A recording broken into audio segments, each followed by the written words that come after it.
Jaya Radha Madhava Kunja Bihari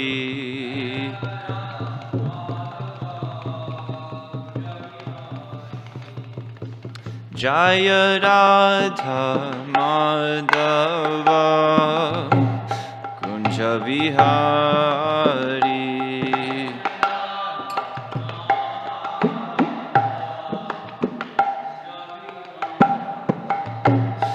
Jaya Gopi Jana Vallabha Girivardhari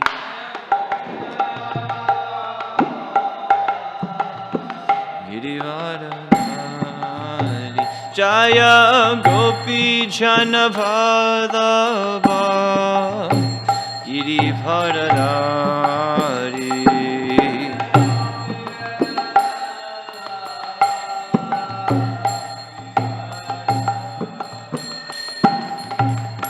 Yashodhanandana Braja Janaranjana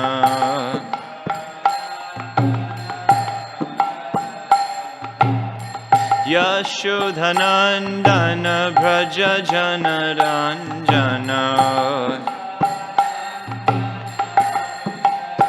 Yamunatira Vanachari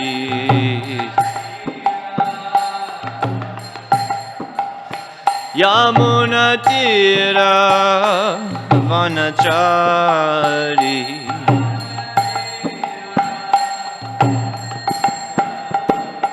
Jaya Radha Madhava Kunja Bihari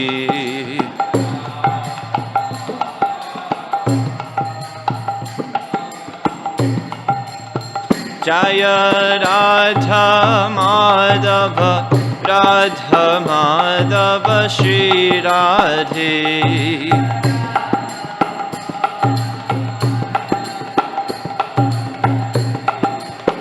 Jai Radha Shama Sundar Radha Shama Sundar Shri Radhe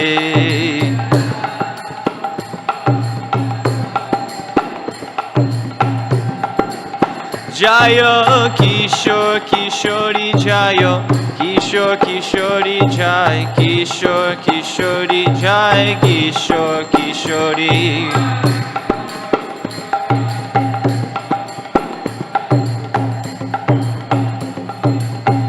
Jai Jai Prabhupada Prabhupada Prabhupada Jaya Srila Prabhupada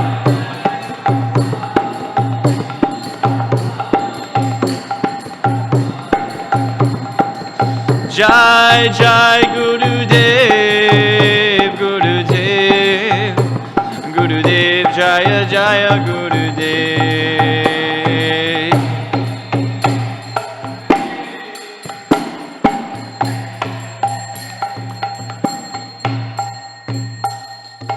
Jayam Vishnupad Paramahamsa Parivrajaka Ashtotarashata Shri Srimad His Divine Grace A.C. Bhaktivedanta Swami Srila Prabhupada Ki Jai Srila Bhaktisiddhanta Saraswati Thakur Goswami Ki Jai Shri Shri Kishore Kishori Ki Jai Jagannath Baladev Subhadra Maharani Ki Jai Shri Shri Gaur Nitai Ki Jai Vaishnav Bhakta Vrinda Ki Jai All glories to Shri Guru and Shri Gauranga All glories to Srila Prabhupada Om Namo Bhagavate Vasudevaya Om Namo Bhagavate Vasudevaya Om Namo Bhagavate Vasudevaya Narayanam namaskrityam naram chaiva narottamam devim saraswatim vyasam tato jayam udiret nashtapraeshu badreshu nityam bhagavata sevaya bhagavati uttama shloke bhaktir bhavati naishtiki krishne swadamopagate dharma jnana nibisaha kalo nashtadrisham esha puranarko dunodita paramananda pataya prema varshaksharayate sarvada sarvasevyaya Shri Krishnaya namostume sada sevya Srimad Bhagavati Katha yasya shravana matrena Harishchitam samashrayet Sarva Vedanta saram hi Shri Bhagavatamishate Tatra samrita triptasya nanyatra shadrati kvachit. Hare Krishna, good morning. We're diving into another day with the 10th canto of the Bhagavatam. We're wrapping up the chapter today. Seems like we've been here for quite a while. It's been really nice. So we'll just try to squeeze out the last bit of juice before we move on to the Govardhan Leela. It's just getting sweeter and sweeter and sweeter. So today we're doing text 50, 51, and 52. What's on the board?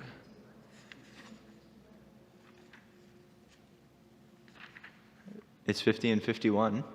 Subal messaged me and said 50, 51, and 52.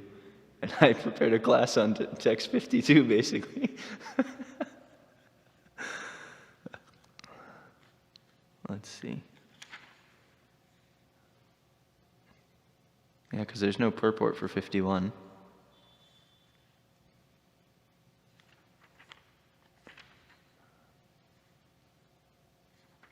Okay. And text 50 is on the board. Tasmai namo bhagavate Krishnaya kuntamedhase Yan maya mohita dhiyo Brahmama karma vartmasu Tasmai namo bhagavate Krishnaya kuntamedhase Yan maya mohita dhiyo Brahmama karma vartmasu Tasmai namo bhagavate Krishnaya kuntamedhase Yan maya mohita dhiyo Brahmama karma vartmasu. Please chant. Namo bhagavate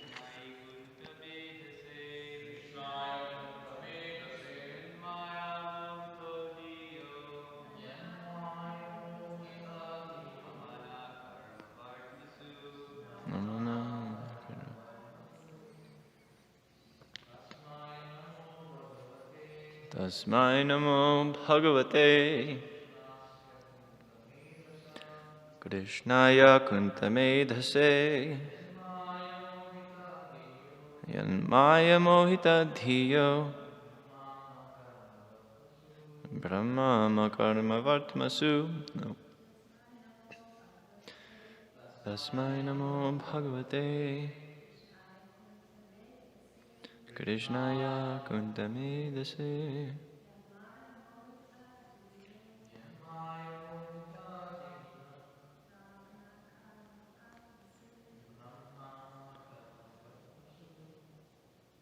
And the word for word, tasmai, unto him, namaha, obeisances, bhagavate, unto the Supreme Personality of Godhead, Krishnaya, Lord Krishna, akunta medase, whose intelligence is never restricted,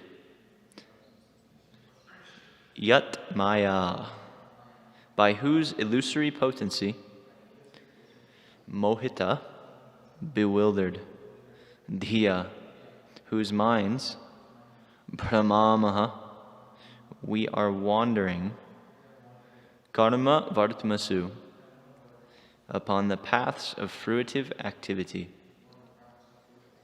End the translation.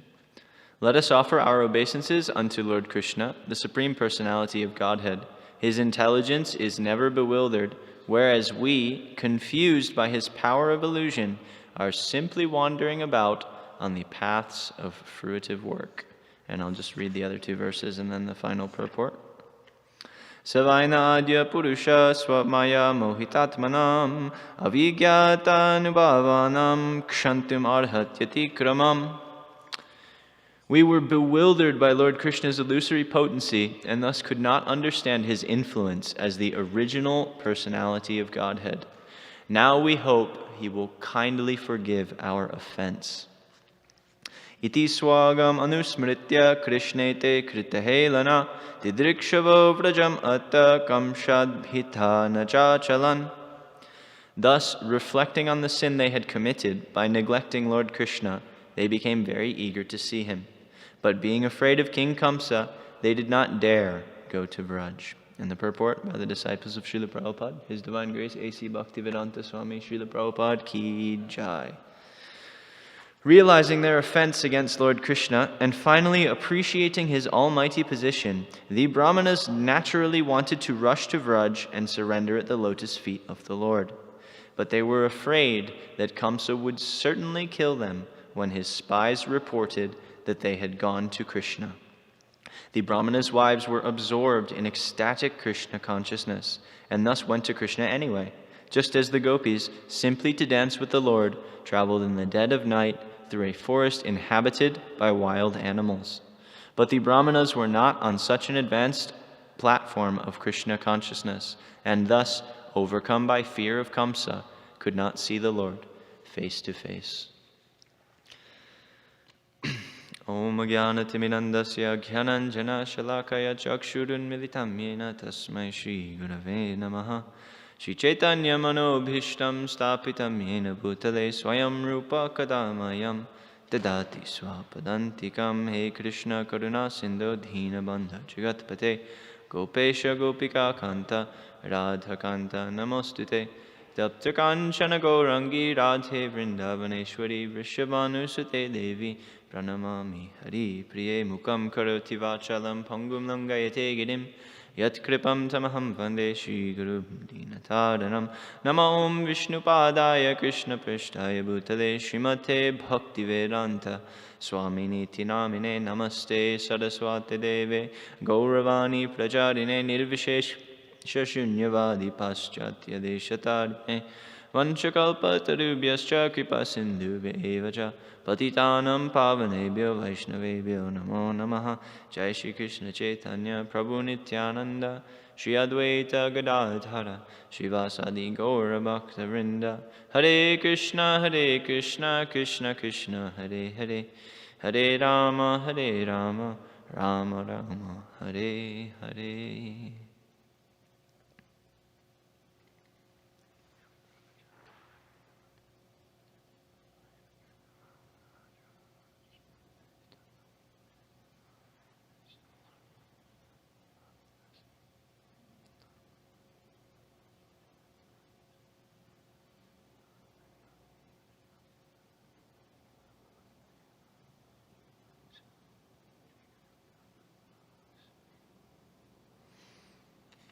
Hare Krishna. Good morning. So again, we're wrapping up the chapter. And it's quite nice, actually, this last little section, which is the culmination of the Brahmana's prayers. And then their, at least to me, somewhat surprising reaction after everything that's transpired in this chapter. It brings out a very, very nice point that through the rest of the Leela, we're very much seeing the exalted nature of the Brahman's wives, and then also the power of sadhu sangha, because the Brahmins were able to come to their realization because of the association of their wives, and they were able to be shaken from their karma kandiya ways because of the exalted nature of their wives. And so we see that even in a passive way, that sangha is extremely, extremely powerful. But now we're getting a really, really interesting juxtaposition that explains the difference between the two, and also, from what I can see, it very, very much highlights a fork that every sadhaka comes to in the road. So the brahmanas, basically, this is the culmination of their lamentation. They're saying, finally, we've been so offensive. We hope that Krishna will forgive us for that. He's the Supreme Lord. They've glorified Him in so many verses.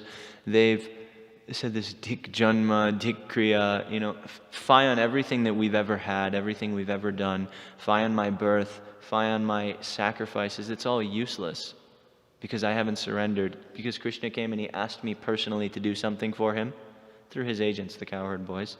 And I couldn't even see it. While I was supposedly doing yajna to Vishnu, Vishnu himself basically came and tapped me on the shoulder. And I was completely oblivious.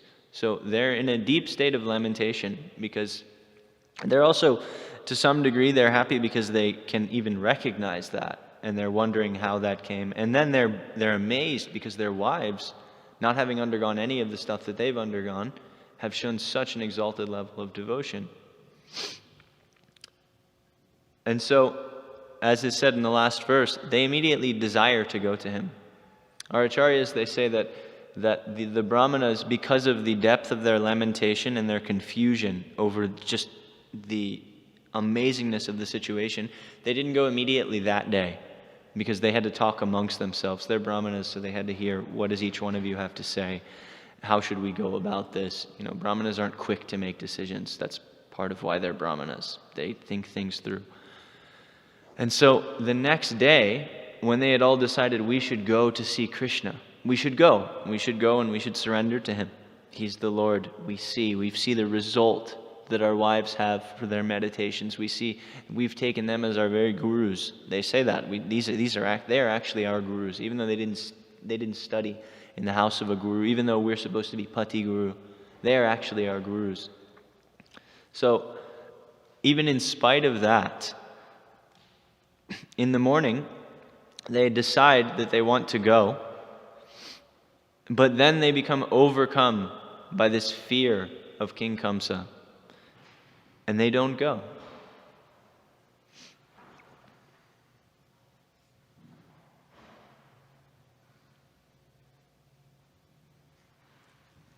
And I find it really amazing that they didn't go. Even though all of this, everything transpired the way it did, they had the realizations that they had, they see the exalted nature of their wives, they've been affected by the sadhu sangha that is coming from their wives' association. They've been affected by the association of their wives, and some bhakti has come into their heart.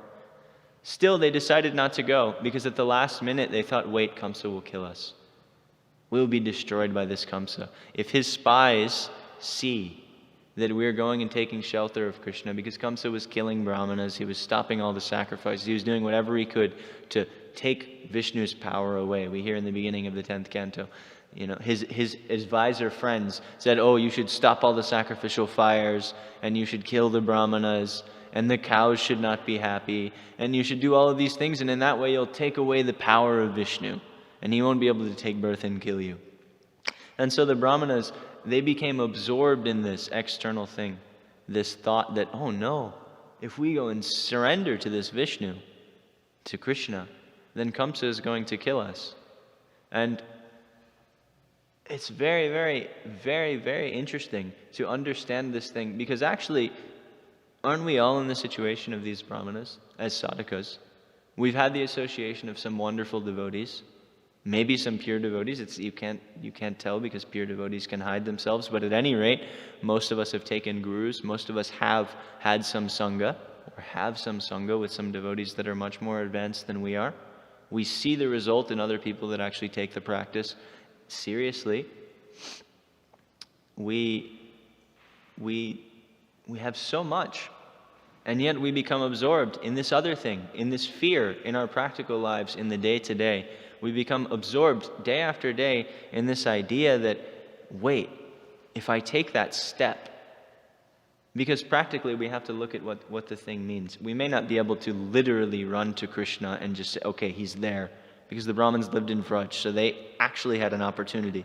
So it's kind of extreme to go to Krishna and say, you You're God. I surrender to you. I see the result of what happens when you surrender to God. And so, but if we look at our own lives, we have an opportunity every day to step out onto that ledge, so to speak, to put ourselves in that place of depending on Krishna. And I can speak for myself. Somehow or other, day after day, I convince myself out of doing it, and I take the safe route. I take the easy route. I take the route that I've already carved out with my life, that is, it's much easier according to my psychological nature. I find ways to stay in that place rather than stepping forward and actually surrendering. And again, surrender it's not a blanket term. It doesn't mean all or nothing. Otherwise, there wouldn't be steps in surrender. There's a reason Bhaktivinoda Thakur and actually Ramanujacharya and Jiva Goswami have laid out what Sharanagati means and how one undergoes Sharanagati, because it's something that happens in steps. But if I convince myself to not take those steps, and I become absorbed in the other things, and then fear is caused by that absorption. Actually, Krishna says it's not Krishna that says it, because it's early in the 11th canto. It must be one of the sages speaking to King Nimi. I don't remember which one of the Navayogendras is saying it, but they say, Bhayam dutya viniveshata shat. That fear comes from being absorbed in something that is apparently different from Krishna. And when one is absorbed in something that is apparently different from Krishna, one experiences that fear. So these brahmanas, even with all the ample opportunity that they've gotten, even with such an amazing circumstance right at their doorstep, they literally just have to take a walk and they go and see Krishna. Because they become absorbed in something else. Because they become absorbed in their fear of King Kamsa. Because they haven't seen Krishna. Again, it's really nice when we look at the situation. It's very much like a sadhaka's situation. They haven't seen Krishna.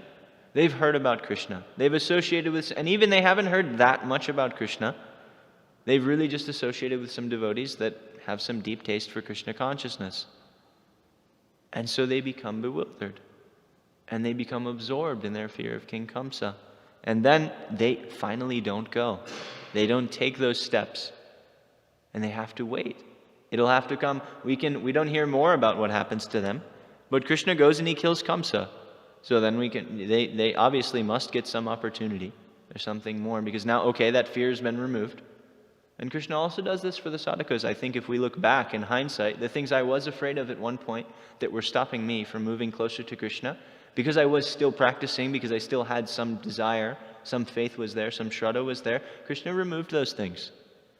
And if I use that hindsight to cultivate some faith, to see that he'll keep doing that, he will keep removing those obstacles. And so actually, if I really want to show Krishna that I have some faith, if I really want to show my guru I have some faith, maybe I should stick my neck out a little bit. Because who are we talking about here? We're talking about Krishna. We're talking about a God that says, Konteya pratijanihi name bhaktya pranashyati. He's saying, under no circumstances is my devotee ever destroyed or ever hurt, really.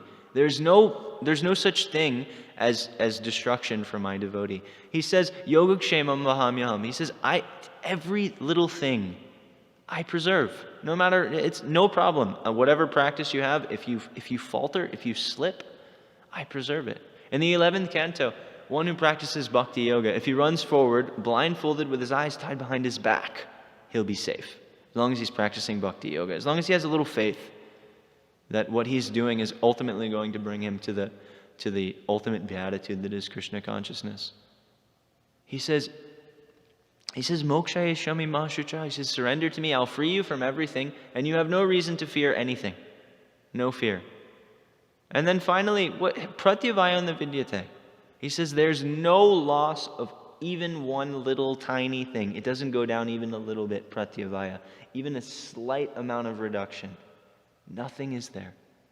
This is Krishna. This is Krishna speaking. He's not even speaking on the platform of love at this point. He's speaking on the platform of certainty.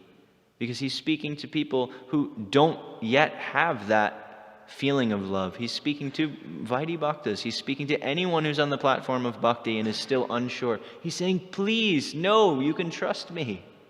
Do it. Just take a step.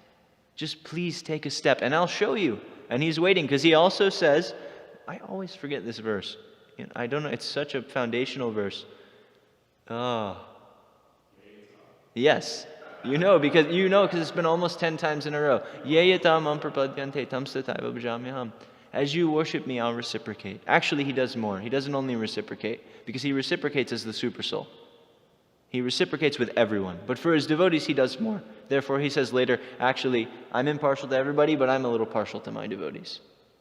And in the 9th canto, he tells us, I'm completely controlled by my devotees. Actually, whatever they want, I do. I don't have control over my thing. This is what he tells Durvasa Muni. He says, what to speak of my devotees? Bhakta Bhakta Janapriya. Even somebody who's devoted to my devotees. I love them. I take care of them.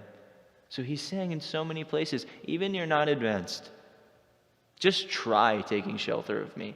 He's giving us a challenge. Just try it. Try taking shelter of me in a circumstance where you're doubtful, and I'll show you. Things will work out. And I think all of us as sadhakas, as I said, I've said this once, but all of us as sadhakas, we can see this in hindsight. I can certainly see multiple times where a situation was very difficult, and even I didn't take shelter nicely. I just did it a little bit, like stuck my toe in the water. And still, Krishna made everything work out. Because this is who we're dealing with. And this is what we're seeing. We're seeing the juxtaposition of what happens when you do take shelter, and what happens when you're in that fearful state. The Brahmanas, they were afraid of Kamsa, and so they had to wait. The Brahmins' wives, they gave up everything and they ran to Krishna.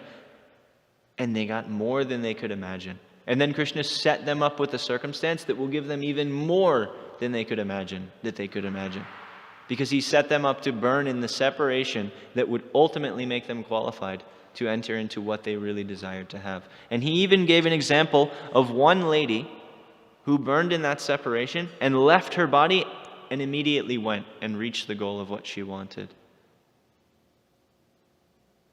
So it's a little short, but this is what I could churn out of this class and this particular set of verses. I think it's a very powerful point to meditate on. It's certainly very powerful for me. If there are any comments, corrections, or questions, then please, they're welcome. And if you've seen anything faulty here, please, you're all learned Vaishnavas.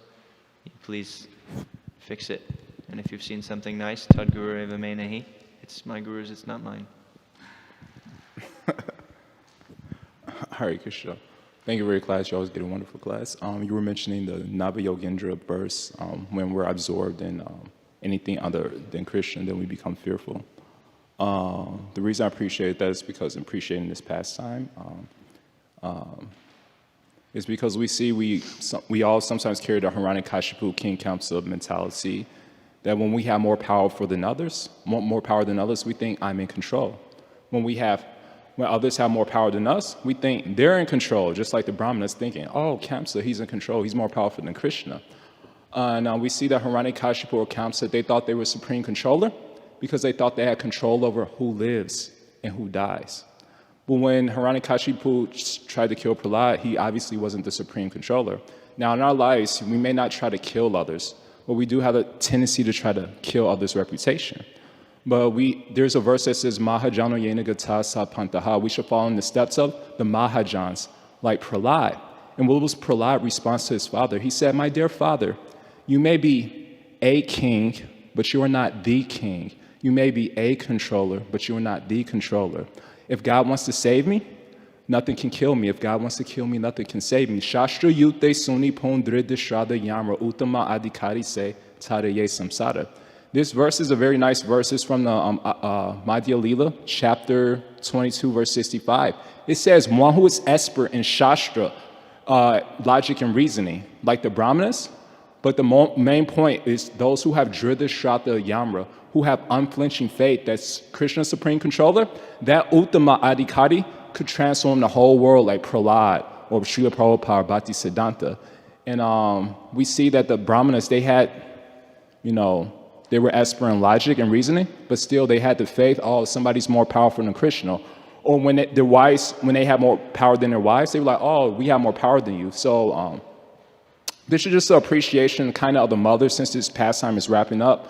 I would definitely say I would like to definitely. I don't mind hearing people give Sunday feasts, festival classes, or Bhagavatam. But based on this pastime, I would love to see and love other devotees to encourage the mothers to give more classes at Sunday feasts, Bhagavatam class, or in any class in general. I know Naperville does it. There's so many wonderful mothers who give very wonderful classes. For me personally, I don't mind hearing the same speakers, but we see based on this pastime that sometimes people think if I'm not expert in the shastras, the logic and reasoning, then I can inspire others. But we see this is not the truth. The main point is to have faith that Krishna is in control. Don't try to dominate over others, and don't think others are more powerful than you. Have faith in Krishna. So I would say definitely I would love to, I appreciate this pastime. It's a very inspirational, pertinent pastime for people to be inspired by, especially mothers, that we should encourage our mothers to give more because they tolerate children. And so certainly if mothers could tolerate children, they could certainly tolerate and respond with respect and integrity when adults act like children. So that's why Lord Chaitanya, it says, Radha Baba Duti Suvali Tam Nami Krishna Swarupam. Lord Chaitanya appeared with the body of Krishna, but he's like a mother. Srimati Radha, he appeared in the mood. So I would say encourage, let's hear more of the mothers speak. And anyway, you could expand on some of these points, the earlier points, but this is one appreciation. Since this pastime is wrapping up, let's hear more of the mothers speak. So anyway, thank you. Hare Krishna. Nice. Thanks. That's nice. Okay. Is there anything else?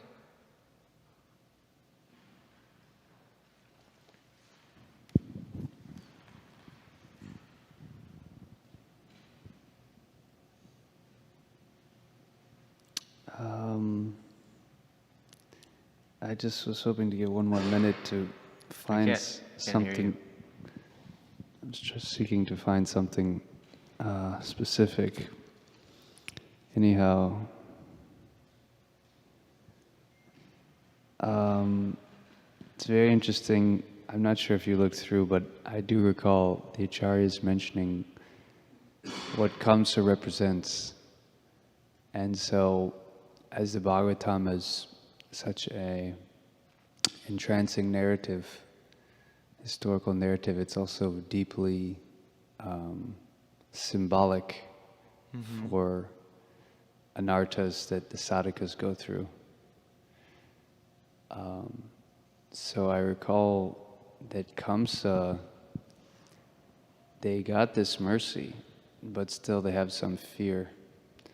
And as far as I recall, perhaps from an article by Bhaktisiddhanta Saraswati Thakur, or perhaps Madhavananda Prabhu brings out, it comes to represents organized religion. And so here we have the Brahmins having that opportunity, but out of fear. So even sometimes institutional bodies can instill a fear, and even a sadhaka may have to not allow others to hamper his spiritual calling. Now, the purpose of the institution is to facilitate that, and we don't go outside the institution.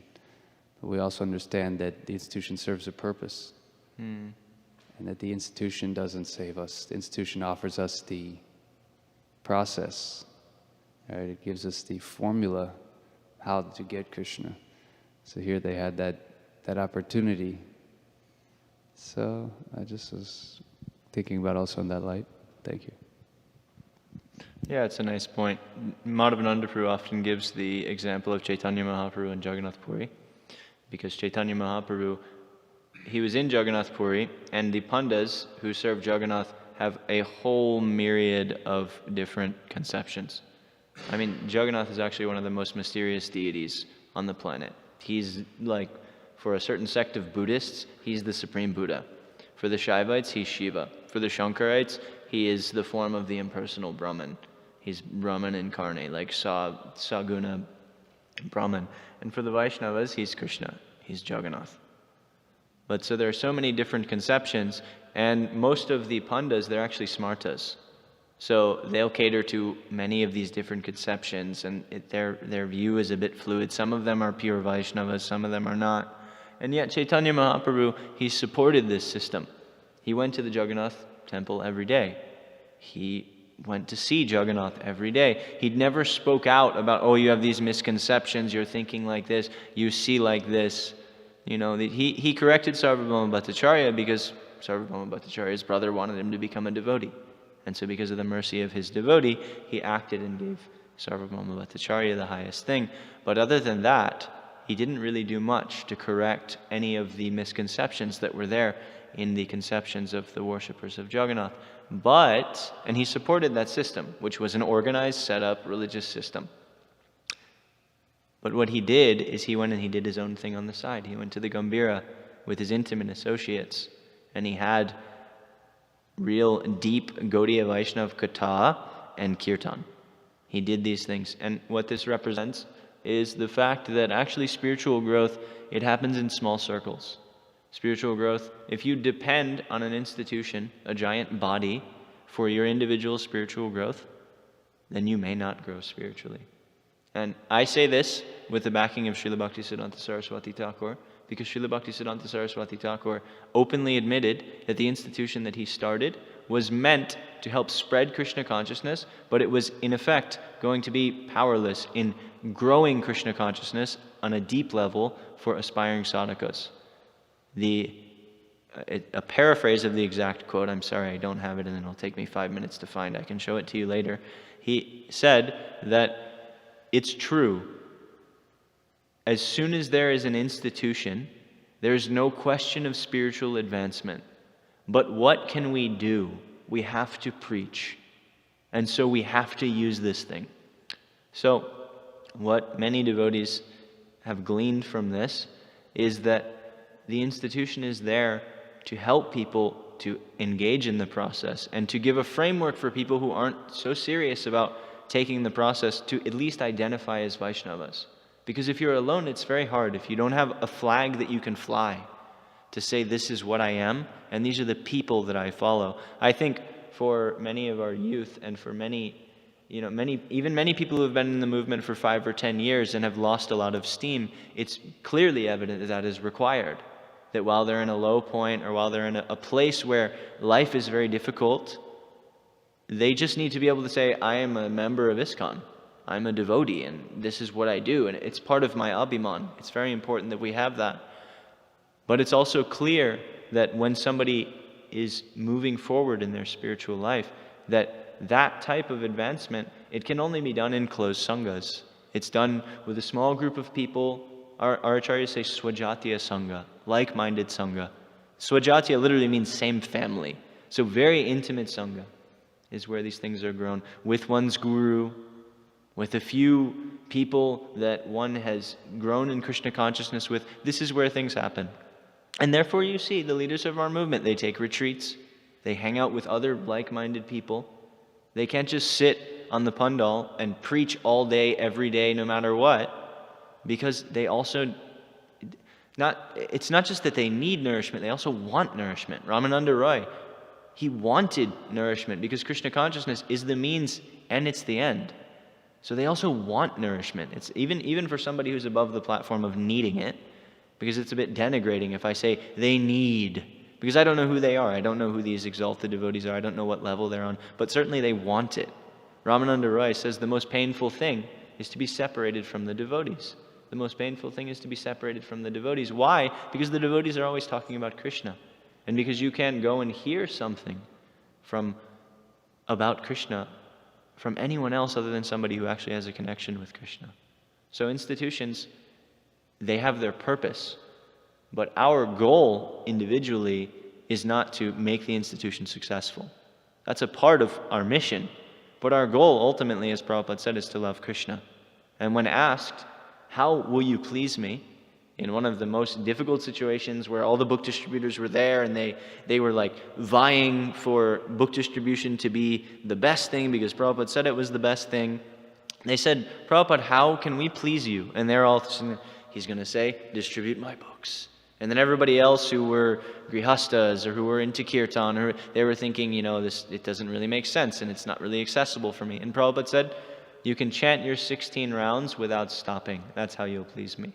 And then in another time he said, you love Krishna. That's how you'll please me. The Guru is pleased when he loves Krishna, when the disciple loves Krishna. This is the ultimate goal of the Gaudiya Vaishnavas. If it happens through pot washing, if it happens through book distribution, if it happens through sitting down and chanting your japa, yena kena prakarena mana Krishna niveshayat. Somehow or other, by any means necessary, love Krishna, think about Krishna, find a way to meditate on him. So yes, institutions, they're notoriously, it's not possible if you have 7,000 people with different conceptions. How can you speak? It's offensive even. We hear this offense number 9, to preach the glories of the holy name to the faithless. We give the holy name, but the glories of the holy name, the details, what the holy name means. We don't go and speak about Gaur Gambhira Leela and the esoteric details, or speak about Radha and Krishna and the gopis and their different moods and bhavs and what they do and all the pastimes. You can't speak about that in front of somebody who's been in the movement for a year. But he needs a place where he can be nourished. But the other people who need to hear about that, they also need a place where they can be nourished. And that usually doesn't happen under the visage of the institution, because you can't really institutionalize individual spiritual growth. It's not possible. Sorry, you brought up it's a big thing you brought up. And I've heard hours and hours of classes on this, because I'm a particular fan of Madhavananda Prabhu, and this is part of his mission. My own Guru Maharaj also finds this a very, very dear topic. It's very important. It's why the Govardhan retreat exists.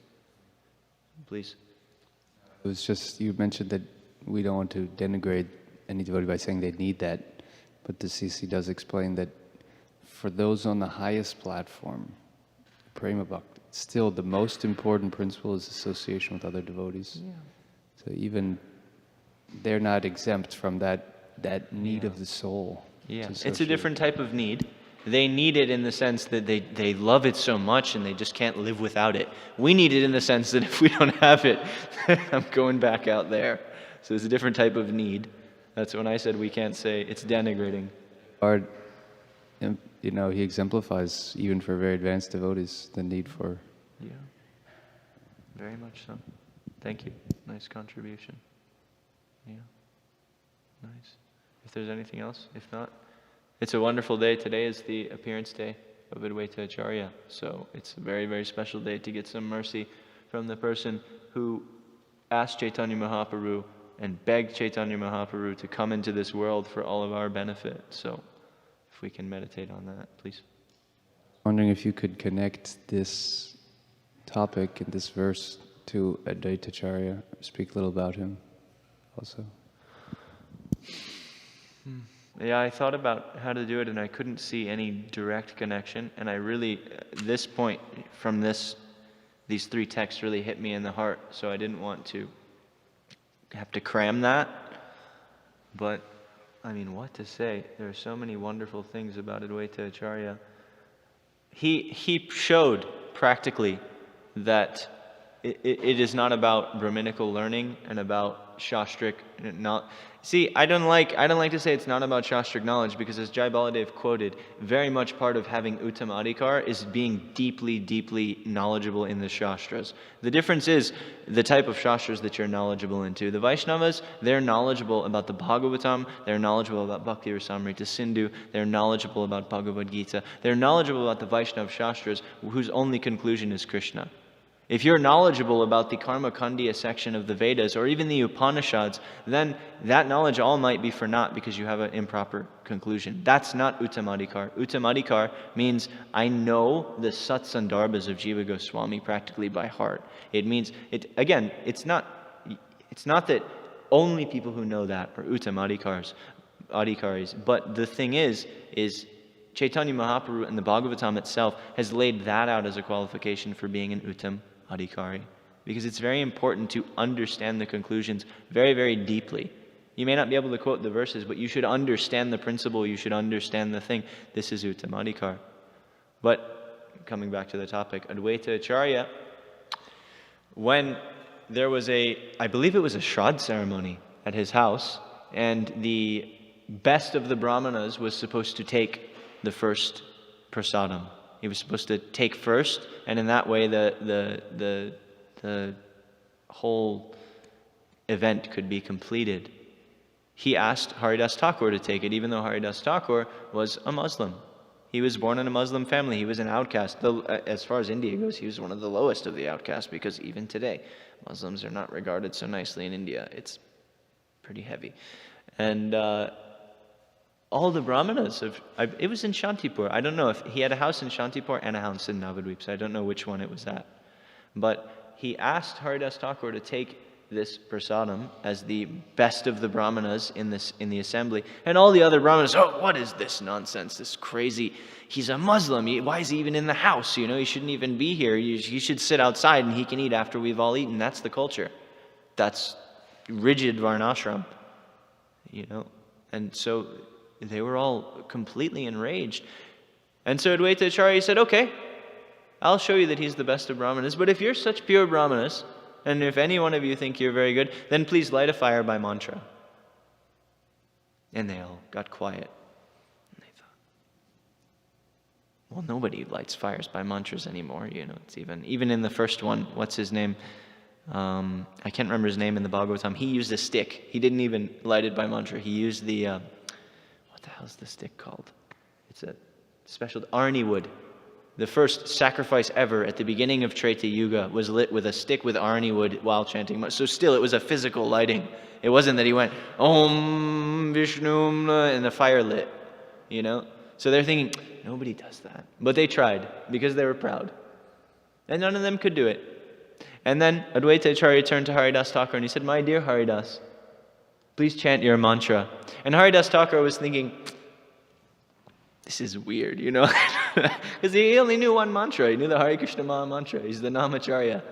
He wasn't fit for chanting any of the other mantras. He was so humble he wouldn't even go near the Jagannath Mandir because he didn't want to make the Brahmin worshippers of Jagannath have to take a bath by the side of him.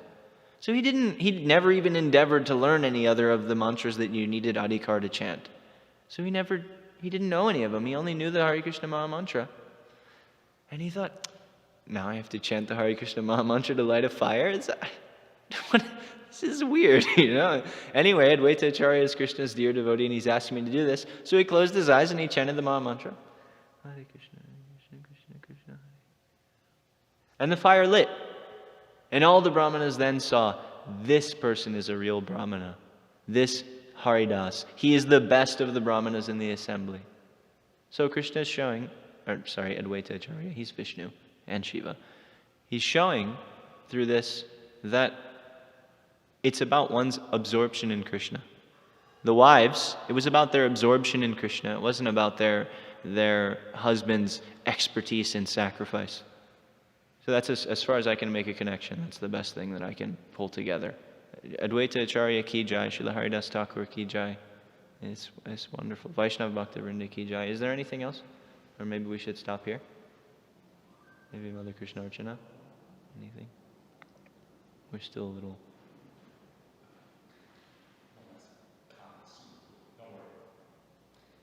Simple. I think maybe did you have something? No? This is pretty frivolous, but it's actually very profound and frivolous. Frivolous and profound. I'm eager Profound. to hear There's a now. Michael Jackson. So Advaita Acharya, he called the name of Krishna. He begged him to come, and Krishna came. And we see it in so many pastimes. So there's actually a Jackson 5 song that says, just call my name and I'll be there. Just call my name. So Krishna says the same thing. Call my name and I'll be there. Yeah. So Advaita Acharya did the same thing. So that's my connection to the Jackson 5. I don't know how it's connected to the verse, but anyways, thanks for learning. Is it his birthday today? Who? Is it Michael Jackson's birthday today? Are you serious? No, I'm Okay. being facetious. That would have been really weird. You brought some frivolity, so I also brought some frivolity. Thank you. Thank you. Okay, we can wrap up. Srimad Bhagavatam ki jai, Shri Kishore Kishore ki jai, Jagannath Baladev Subhadra Maharani ki jai, Shri Gaur Nitai ki jai, Srila Prabhupada ki jai, Vaishnava Bhaktivinoda ki jai.